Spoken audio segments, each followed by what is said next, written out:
Hello and welcome to Linking Out Loud. I'm Rachel McHugh and today I'm joined by Raquel Pinto, who is a senior digital PR strategist at PropellerNet, where she is spearheading the adoption of AI in their agency. So of course, we will be talking about AI in PR, specifically how AI is redefining PR, as well as some of the considerations and ethics behind that. So stay tuned for all of that. Thank you very much for joining me, Raquel.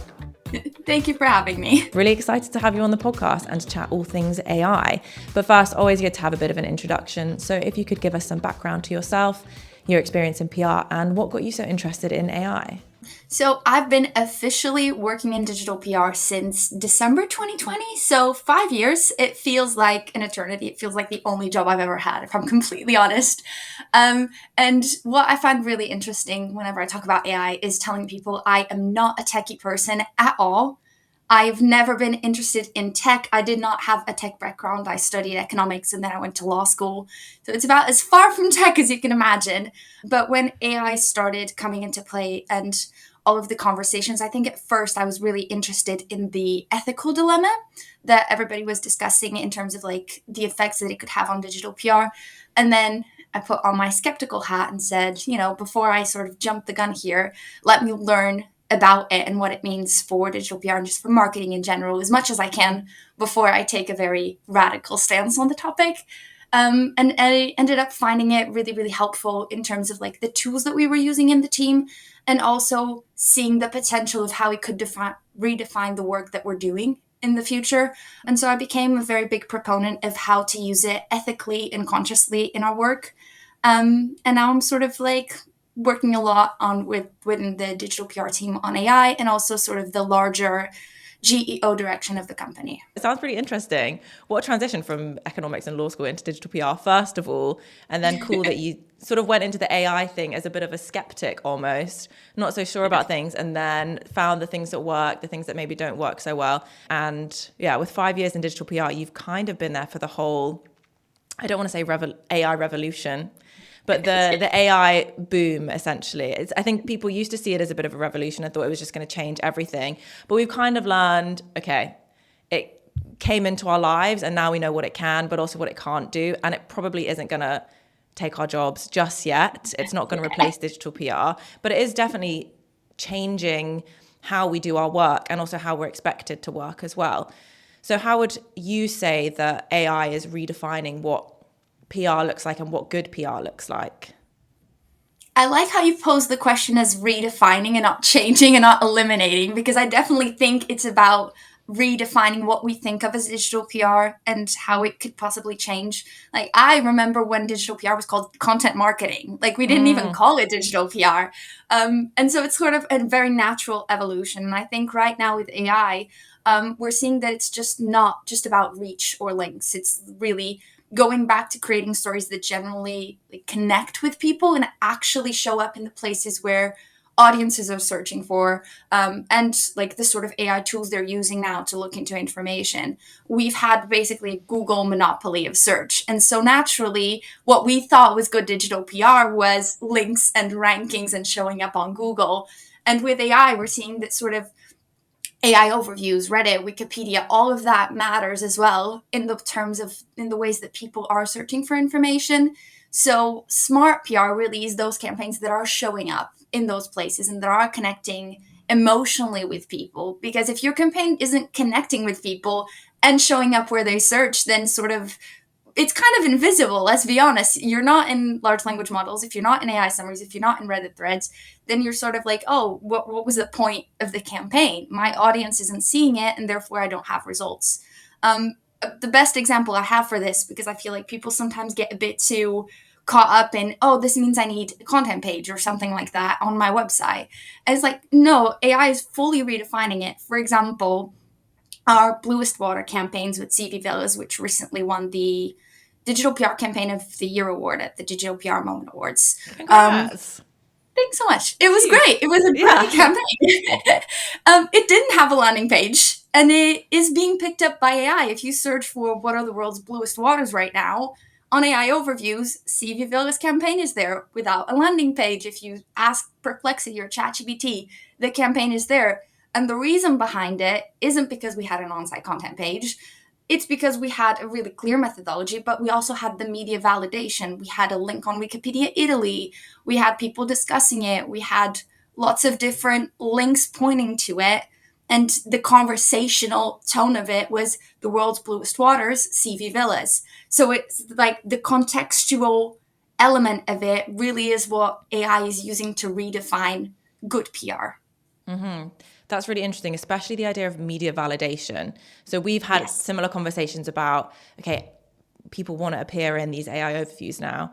How do we get in there? And one of those things that we threw around was, do we need an on-site, like piece of on-site content? And in some cases, we have seen that appear because we've produced the content that explains everything, etc. But actually, the fact that other brands, other websites, publications, etc., are talking about the campaign and saying, yes, we've seen this and think it's legit. We think that people, readers want to see it. Maybe that's the thing that's the most important in getting it to appear in those AI overviews. So it's definitely a learning process because we haven't been given a manual that says, if you want to appear in the AI overview, it would just be way too easy. But it's so important. And I think, like you say, Reddit, etc., are becoming more and more important, but Google's not going anywhere. It's just changing. It's this idea of being redefined. So even now, like if you search something, you'll see the AI overview. But if you click into people also ask, we're now seeing AI overviews in there. Like you can't escape it. Yeah. And I think even just on a personal level, at first when the AI overviews came in, I was like, oh, I don't trust it. I'm going to scroll past. And don't get me wrong, like I still don't always trust it. Sometimes it tells you things and you think, this is quite obviously not true. But, after time, I realized, oh, hang on, it's actually way easier if I'm searching for something or how to do something or a setting that I need to change. Like if I can see that in an overview in like 2 seconds, then that's what I'm going to use and I'm not going to bother clicking through. So being able to appear in that bit, it's like the new featured snippet. It's the new valuable thing. So you'd be a fool to not want to take that into account. So yeah, really, really 1,000%. interesting. I suppose with AI then, thinking more about the day-to-day side of things, what are some of the ways that AI's changed your day-to-day, or maybe some of the more surprising ways as well? I think there was a lot of surprising learning curves. I think we've discussed learning curves already, but definitely coming into AI, I was thinking, oh, this can help me with like really long bits of data and tabular data and organizing things like that. And then what I've found after implementing it for 2 years now, it's the amount of like less chaos that it's enabled in my creative brain. I really use that as a sort of second brain for storing ideas and sorting through them, drafting first thoughts, or sense checking the logic that I have behind a campaign. So it's been really helpful in sort of organizing the thoughts there. And also just, I feel like I keep having conversations of how much it's helped introverts like me contribute to a team without feeling the need to react immediately. In the past 5 months, every time I have a conversation with someone on my team or someone sort of outside a little bit, they're always like, oh my God, you've performed leaps and bounds better in the past 5 months at work. And I have to be like, yeah, AI is my Zen coach. It's sort of this mentor that knows all of the hangups that maybe I have in terms of communication. And it's also understands like the needs of the job. And it's there at my side to remind me, breathe. You don't need to just jump on things. Let's think through. Let's think rationally. That idea is great. Maybe you need X, Y, Z to make it even better. So that's definitely been a surprising implementation of it. Nice. One of the things I love is hearing how people describe AI to them. And I love that description of like a second brain. And it kind of is that. Sometimes the way that I work especially is I love to bounce off of other people and use someone else's idea. But you don't always have that luxury. You can't always be in a team brainstorm. So if you just have somebody, even if it's ChatGPT or Claude or Gemini or whatever, and you can say something and then they respond, sometimes it feels easier to reflect on like someone else's idea, even though it's your idea that they've reframed. So I really like that.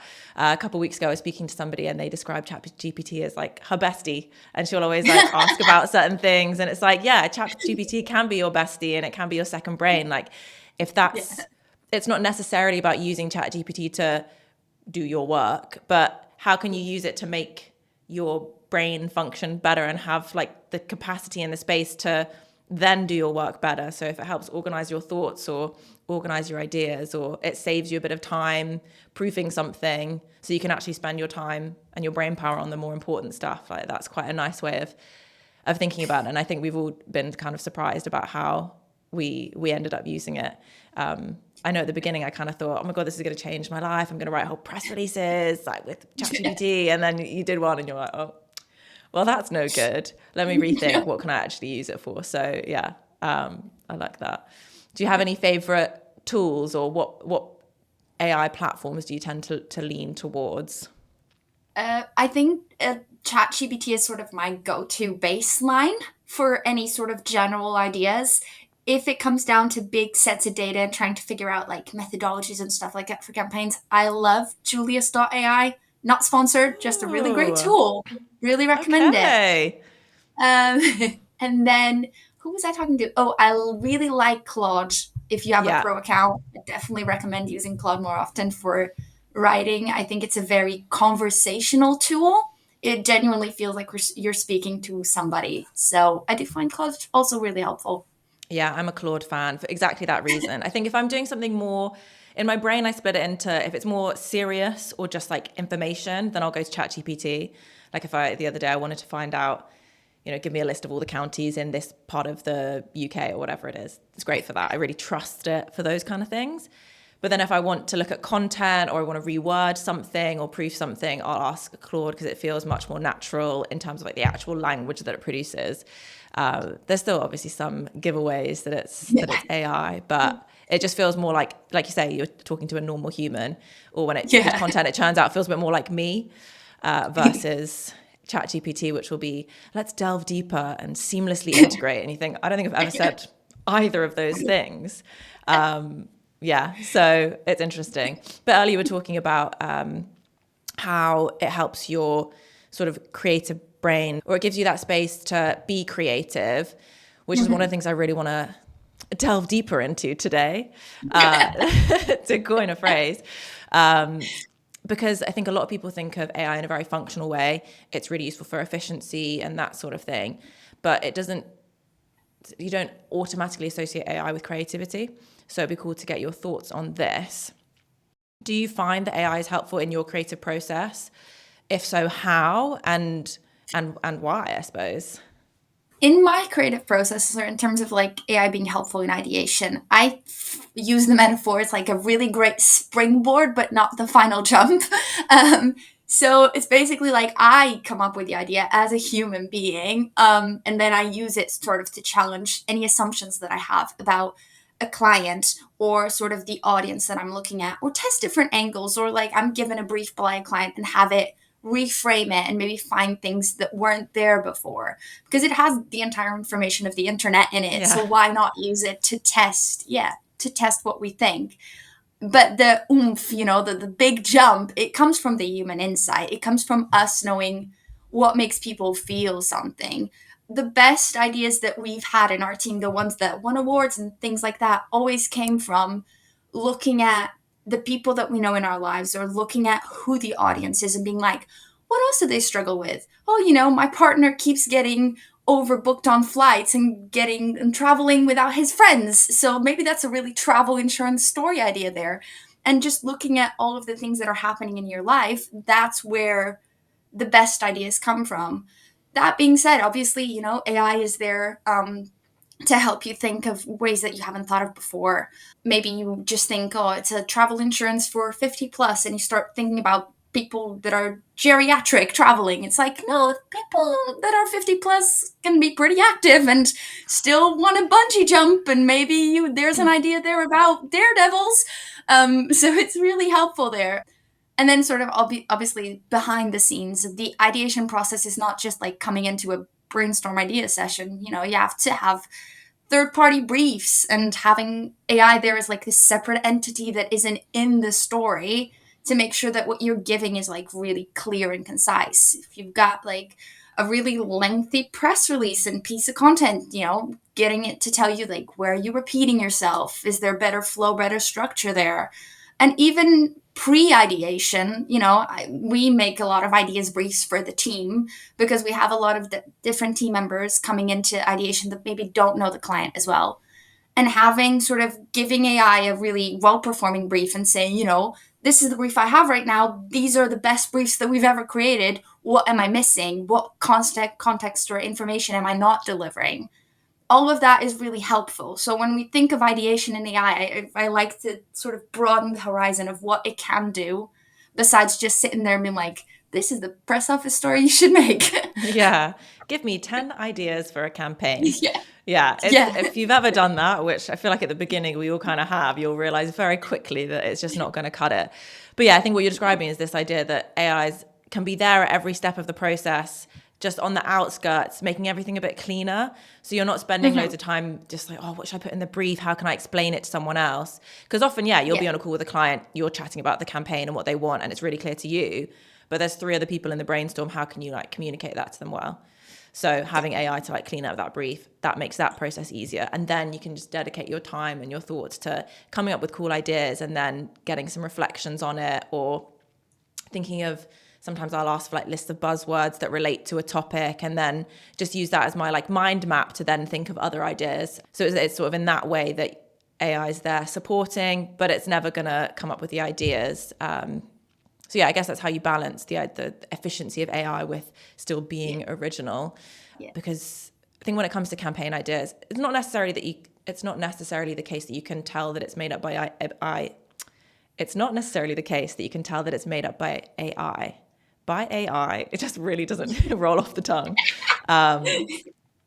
But you've probably seen it before because, like you say, it's coming from the whole internet. So the ideas that ChatGPT might be able to churn out have existed already, and it won't be able to have those little sort of human connection elements, like you say, like having an experience on holiday that's just a frustration. It's probably not enough to write something on the internet about, but you find it annoying when something happens at the airport or whatever that that other people will experience, then you can turn that into a campaign. So yeah, for sure.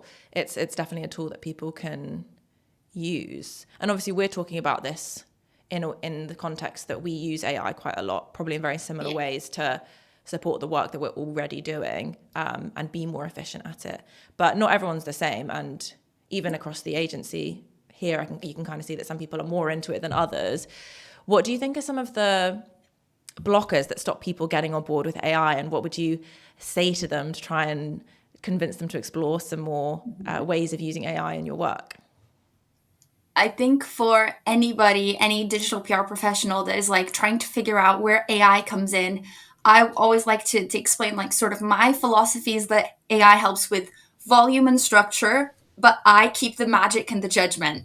AI is going to give you 50 headline ideas. You're the one that's picking the one with emotional beat, If I give AI a list of stats from a survey, maybe it's going to pull one that says, 75% of people wash their vegetables before cooking it. But I'm the brain that knows that, no, the stat that's more important here is the one that's a quarter of people don't wash their vegetables before cooking it. And that's concerning. And that's where the story lies. So having that sort of discernment. But in terms of what I think the fears are there, and they're not unfounded. I think there's definitely a fear of losing creative control or being replaced. And I don't think AI will replace digital PRs by any stretch of the imagination, but I do think PRs who know how to use AI might replace you. Yeah. Because if everybody gets to the same outcome at the end of the day, you don't have you're not as fast as somebody using AI, then what's the point? You have to find a differentiation spot there. I hope that was clear. Yeah, for sure. It's not AI that's replacing you specifically. It's the person that knows how to use AI better, because it's not going anywhere. No. And I kind of felt like it came out of nowhere. Obviously it didn't, but from a professional perspective, doing PR, suddenly it was oh, whoa, we suddenly have ChatGPT at our disposal. And that changed everything 3-4 years ago.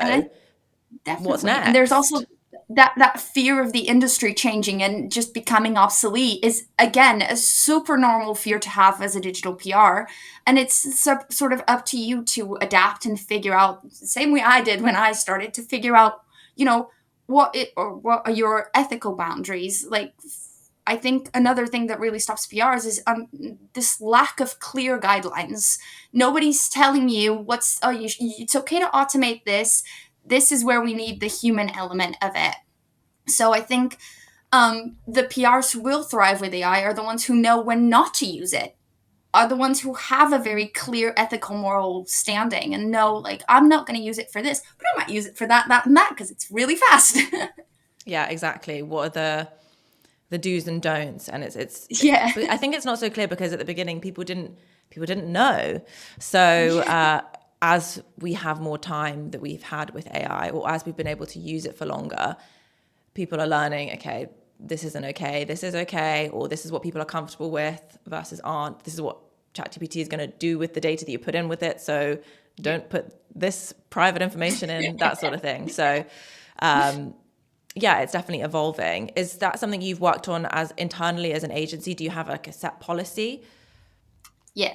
I wrote our agency's PRIA guidelines to make sure that we really stayed aligned with the ethical boundaries that I was seeing just overall in the industry, but also sort of reflective of my own, because you can't help it. You have your own internal biases, but also to really give clarity to the team on our side internally and also on the client side. So some things that we have is, like, we don't use AI to fake quotes or stats or do deep fakes or voice cloning.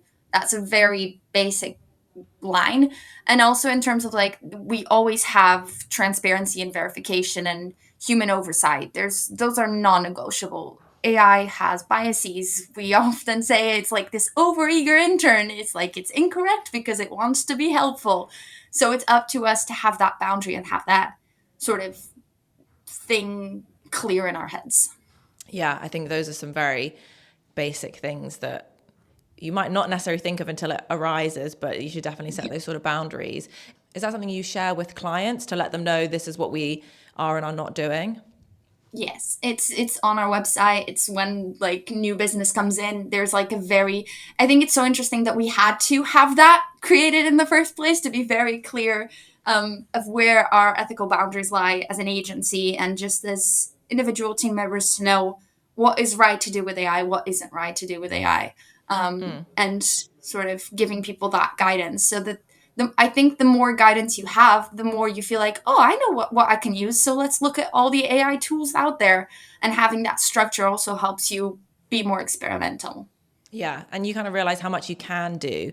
And it's not Yeah. lazy to use AI to proof something or reword something. As long as you're there to like check it over, you're actually just saving time. Like this, it makes so much sense to use those tools that are quicker. It's like when they introduce, like, I don't know, computers, if people were like, oh, but I love my typewriter, but actually it's way quicker and you can erase things and all these kind of, there's always that period where people are unsure if they're going to get on board with it, but you really do just have to keep pace sometimes. And I think going back to what you said about your policy being available to like clients and on your website, I'll include a link to that in the description if people want to check that out and see what that looks like if you are listening and haven't set anything up like that. I think it's very reassuring for some clients as well, especially in this sort of transition phase when it's not just the norm necessarily to be using AI all the time, because you might have a long-term client who's paying X amount for a service and then they might think, oh, am I still getting the same quality of work? Is it still being produced by the same qualified professionals or creatives? So it's good to know, okay, maybe they are using it, but it's actually making it quicker for them to do their work. So I'm getting more for my money, that sort of thing. So, because I'm sure clients would be concerned about, you know, who's producing their content, etc., especially if you're doing like expert commentary or writing about quite technical topics for sure. So yeah, but I think it's definitely something people can all get involved with in some capacity. Don't be afraid of AI. It's not going anywhere. Thinking about like a team, the sort of team perspective then. Obviously AI has changed the way that we like work from day to day, even in small ways. Do you think it's changed the skill set that you would look for in like a digital PR team? It's hard because it's like it all comes down to my own personal opinions and what I value. And I think I personally now value people who can guide AI just as much as they can ideate. That curiosity, that judgment, that strategic creativity are more essential than ever. But also having the discernment to say, this task, like filling timesheets, is not up to me. I can delegate that to AI and focus on being a human being and being the best team member that I can be, whether that's like, guiding a junior team member or nailing down client concerns or thinking about, what the next problem might be. That is up to you. And so I definitely value that sort of discernment a lot more. Yeah. Yeah. What do you think are some of the other human skills, let's say, that have become more valuable as we've learned that AI can handle other tasks? Ooh, curiosity, number one, because AI can help you with so much, but it can't find a passion that you don't have. And for me, the passion is AI right now, but maybe it changes tomorrow. And having the ability to have that passion and that curiosity there, things that are so human, the ideation process, it gets so there's so much to it that we don't consider about how important it is to be human in that, how important the conversations that we have, how important the sort of litmus test of would I share this on WhatsApp with my mom if I saw this story in the newspaper. Those are all so valuable as a human being and so valuable on the work that we do as digital PRs. And also just communication, like just because we can communicate everything via email to a client, it doesn't mean that an email is ever going to convey everything that we're trying to say and every point that we're trying to get across. And even clients, they send us a brief and you're like, oh, this brief is great. And then you go on a call with them and they're like, actually, those things are on the brief, but personally, I would really like to see a wild card idea thrown in there or something like that. And so that always comes from the human conversation, that a human connection element. Sorry, the human connection element in digital PR. So I think that's definitely, all those things are super, super important and more important than ever, really. Yeah, those human and people skills and that like Yeah. discernment about what you can and can't do, and even from like a creative perspective, what isn't going to work, but then also the more ethical considerations as well. I want to quickly come back to your point about the ethics, which probably ties a bit more into the idea of policies and that sort of thing, because a lot of that is fueled by, is this a sort of moral or ethical use of AI? What are some of the other considerations and boundaries that you've maybe established, or that you think that people maybe should be more aware of and aren't? Ooh, we've had a lot of things in place. So we have, for example, our AI ethics guideline has a line that specifically says we will never put anything out there, whether it's in a press release, an on-site content, or just any email that is fully AI generated, unless there is a clear and stated reason for it. So, for example, to demonstrate the capabilities of a tool. And that's an ethical boundary for us. You're never going to get a content or a press release that's fully AI generated. It can help draft something, but the human element is always like 99.999% us. And that's a very clear and ethical boundary. I think in general, I've had a lot of discussions as well, because obviously AI also comes with a lot of environmental considerations, and a proponent where, people planet first. And so our use also takes into account like how we can be the most efficient using AI, while taking into account that there is an environmental aspect to it. So what can we do in terms of offsetting that, carbon neutral, being a certified B Corp, things like that. But also that comes down to our priorities as a company, and then our priorities as people. I think, for example, in a personal level, in terms of ethical boundaries, in my free time, just off the cuff, in my free time, I write books, fiction books. Wow. Yeah, that's a fun. It's like it gets your creative brain going as well in a completely different way. I do not use AI at all aside from grammar checkers. Yeah. And I've had so many discussions in terms of like writing, as like using AI for writing and AI generated books, and using AI to come up with plots and come up with different details. And for me, that was my ethical boundaries. Like, whatever book I write, there will be no AI involvement aside from grammar and spell check, because I'm not an English person. So it's necessary. But then sort of having that direction of what is a clear ethical boundary for you as a company and for you as an individual, and where can we meet in the middle is really, really important. And for anyone that's looking into trying and starting out with AI, I would say, sit down, have a longer think, do the research that you need to do, and figure out what are your values and where does AI come into that. Yeah, and it's okay if that changes on a personal level and you think, Yeah. oh, I tried that at the beginning, but actually I think I'd rather not do that. Or I said I Yeah. wasn't going to do that, but I've realized that, this thing is actually going to save me loads of time. So it can Yeah. evolve. And whilst there are some of those things that are much more obvious from a professional standpoint, for example, like you say, not writing in or producing a piece of content that is entirely generated by AI, and there's always going to be that human element. But on a personal level, it might be very different. You might have some really specific things that you just personally don't want to use it for. Another thing you mentioned there is the environmental aspect, which is hugely important and something that people maybe don't talk about as much as they should, or potentially want to brush under the carpet a little bit because you think, oh, it has all these benefits, I'm going to use it anyway. And you don't necessarily see that impact directly, but definitely something that needs to be considered, and probably we should talk about, at least as an agency, potentially more. I don't think that that's going to be reduced anytime soon, but how can you offset it? What can you do? Like, as a business, you're always going to have some kind of energy consumption. We're not sat here writing on a pen and paper or wax tablets. Like, we're still using electricity anyway. So this is a part of that, but there is a huge sort of environmental impact. What are we doing to acknowledge that? And are we being more efficient, like you say, using AI sparingly, or are we going to do something to like actively offset that, whatever that might be? And it's probably different for everyone, but it is a sort of hard truth when it comes to AI. You can't ignore that or deny that, which kind of brings me on to my next question a little bit, which was, do you have any other hard truths or even hot takes when it comes to AI? So many. It's so hard because it's like there are so many. Okay, let's pick three. Why not? Okay. Top three ones. Top three ones. Why not? I don't even know if they're top three. They're just the three that came to mind. Okay, first hot take. That AI won't kill creativity or digital PR as a whole. Lazy people will. People that go on ChatGPT and put a prompt in. Number two is I think not everything should be automated. If the spark is missing, then AI is just making faster noise.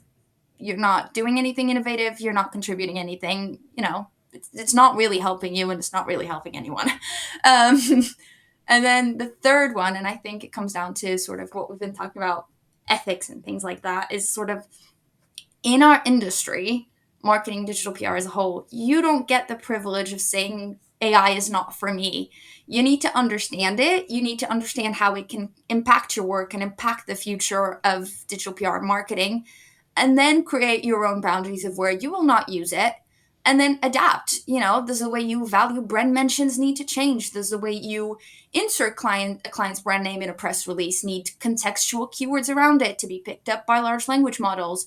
Do you need to stop using Hemdash? Those are all things. I know. I love an M dash. So when I keep on seeing these posts saying it's a dead giveaway for AI, I'm like, no, I just love an M dash. So now I use it and I'm like, oh, people are going to think it's AI, but it's just I feel like it just creates a nice segue. Like, I feel like it mirrors the way that I would speak and just like naturally switch something else. I'm like, ooh, M dash. I'm like, oh, God damn it. It's so ruining my life. Like, I know you were saying, oh, I don't use the word delve. Because I'm not English. I learned a very structured British English at school. So I used big fancy words like delve into and as a segue. And now I'm like, oh, I can't use any of this now. It's just me, I promise. Yeah, people are like, oh, it sounds robotic. And I'm like, wait, but that's literally what I've been doing. So, but you have to have some kind of like catchphrases and things that you can pick up on to know when something's AI, and people naturally want to be able to detect these things, and you kind of can tell sometimes. So yeah, it's just given the M dash a bad name. I think to your point of like whether people can detect AI content, I do have like a caveat there is like, I think yes and no. If you're using an AI grammar checker, an AI checker, it's 99% of the times it's wrong. I'm just going to put it out there. I think as a human being, people detect soullessness, not just AI. Like if something feels generic and off tone, readers switch off. But we've been doing that since before AI was even a thing, you know? You remember going onto LinkedIn and somebody's like, I went to a wedding last week and this is what it taught me about B2B sales. That was pre-AI and we knew it was off. We knew something Yeah. didn't sound right. Right now, on today's day and age, we'd be like, that's AI. And I'm like, it's just sometimes there's soullessness there. And it's why our editorial instinct matters there. And I don't think it's down to AI. It's just, you know, down to knowing when something just feels iffy. Yeah. Use your intuition and use your common sense a little bit. And yeah, sometimes it would just be writing that isn't so good. It doesn't necessarily mean it's AI, but yeah, just you have to be a bit critical sometimes, and that's just part of the job. And I definitely agree with what you said about how we don't have that luxury of saying AI is not going to affect me or AI is not going to be part of my life, because it will still be affecting everyone around you. We've seen the impact that it's had on journalism. There are now AI editors and AI writers. So if you're trying to get your piece covered by a journalist, then I hate to break it to you, but you are being impacted by the way that AI is affecting the industry. So even if you have decided personally, I'm not going to use it to create content or whatever it might be, there's still an impact, even if it feels more subtle. It's happening all around you. So yeah, I guess that in itself is the hard truth when it comes to digital PR. But I think as an industry, we're all definitely learning a lot, and you can see that the way we're integrating it is becoming much more seamless. So there we go, another AI-ism, seamless integration. But yeah, so it's kind of inevitable, but it's cool to have this kind of conversation and yeah, speak to other agencies and people from other agencies and how they're also on that same path, and who knows what's next. It's quite exciting because it can also only get better, hopefully. Yeah. So it can only become more useful as we continue into the future. And I think for anybody that feels like, oh, I don't know what I'm doing, or I just like to be very reassuring, being like, no, nobody knows what they're doing, you know? AI showed up on the scene, like, what it feels like a blink of an eye ago. Anybody that's calling themselves, you know, super expert and knows everything, they don't. You know, agencies that are saying they can do everything and affect everything, they don't. We're all just figuring it out one step at a time, and it'll be fine. Yeah, that's quite reassuring. We're all figuring it out. Don't worry. The last thing I like to do, the last thing that I like to go through with my guests is a bit of a this or that segment. So this is digital PR, this or that. The way that it works is we need a jingle. If anyone knows how, we need a jingle. Yeah. If anyone's listening and can write jingles, then we're looking for a jingle for digital PR, this or that. So the way it will work is I'll give you two options and you just tell me which one you would go with. You don't have to explain why, just go with your gut instinct. Although everyone I've asked so far has had to explain at least one thing, so it's okay. There are no rules. The first one is reactive or campaign PR? Reactive. Ooh. Morning or afternoon outreach? Morning. Bulk send or send individually? Oh, that's hard. Because my instinct is send individually, but sometimes you just need a turnaround. You just gotta hit the bulk send, and it hurts so bad. Oh, can I not pick? Take a shot instead. Yeah, take a drink. That's all right. Next one is Moz or Ahrefs? Ahrefs. Follow up or no follow up? One follow up with extra information.